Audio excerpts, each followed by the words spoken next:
Salam sejahtera bagi sahabat inspirasi. Kiranya damai sejahtera Allah menyertai kita semua sepanjang hari ini. Mari kita akan berdoa sebelum mendengar perenungan hari ini. Mari kita akan berdoa. Tuhan Allah penuh rahmat, hati kami melimpah dengan syukur ya Tuhan, Engkau masih memberi kesempatan buat kami untuk mendengar firman-Mu.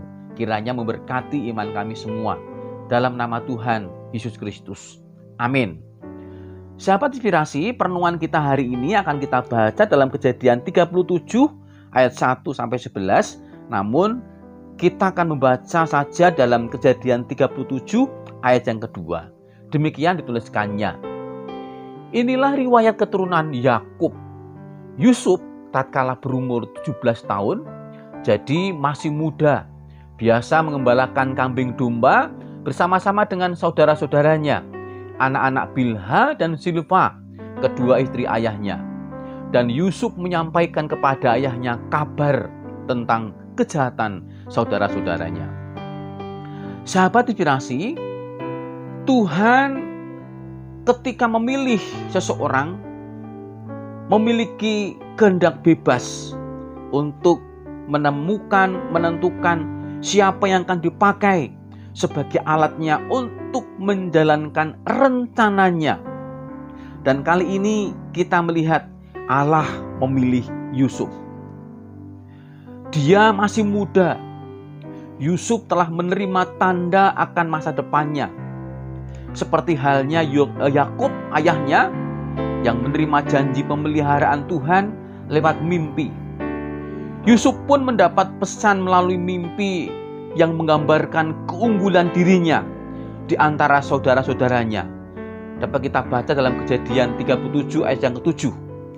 Bahkan di hadapan orang tuanya, ayat yang ke-10. Sebagai orang yang dipilih Tuhan, jelas Yusuf bukan orang yang sempurna. Tetapi Alkitab bahkan memperlihatkan betapa naifnya Yusuf sehingga menceritakan secara gamblang dan terbuka sebuah mimpi yang bersifat sangat sensitif itu kepada saudara-saudaranya dan bahkan kepada ayahnya. Lalu respon itu pun muncul.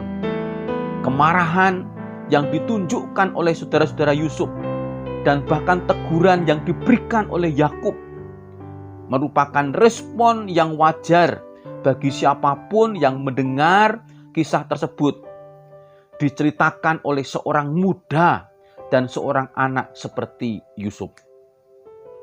Kisah Yusuf selanjutnya menjelaskan pada kita sejauh apa Allah telah bertindak untuk membentuk Yusuf menjadi pribadi yang sesuai dengan kehendak Allah. Keistimewaan Yusuf sebagai orang pilihan Allah tidak membuatnya bebas dari tempaan.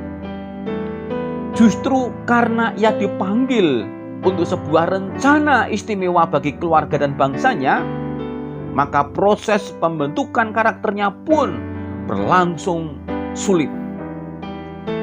Ibarat emas yang harus dibakar dalam derajat panas api yang tinggi untuk mendapatkan hasilnya yang murni.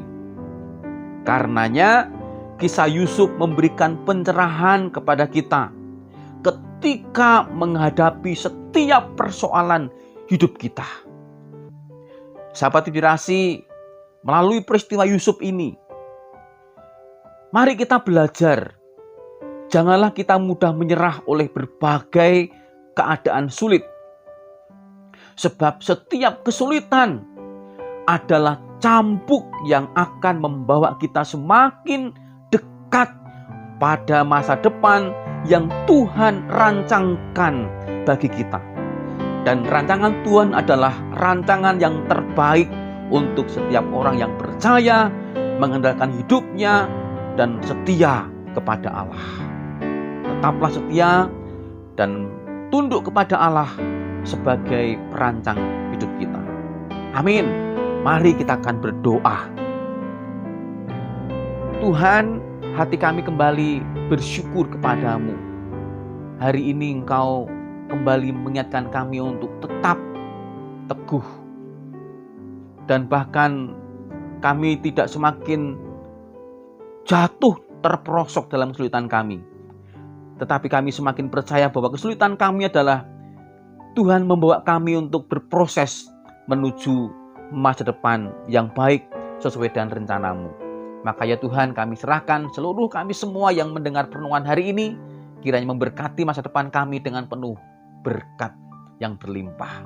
Di dalam nama Yesus menyerahkan doa kami dan seluruh sahabat inspirasi di dalam tangan Engkau. Haleluya. Amin. Tetap semangat dan Tuhan memberkati kita semuanya.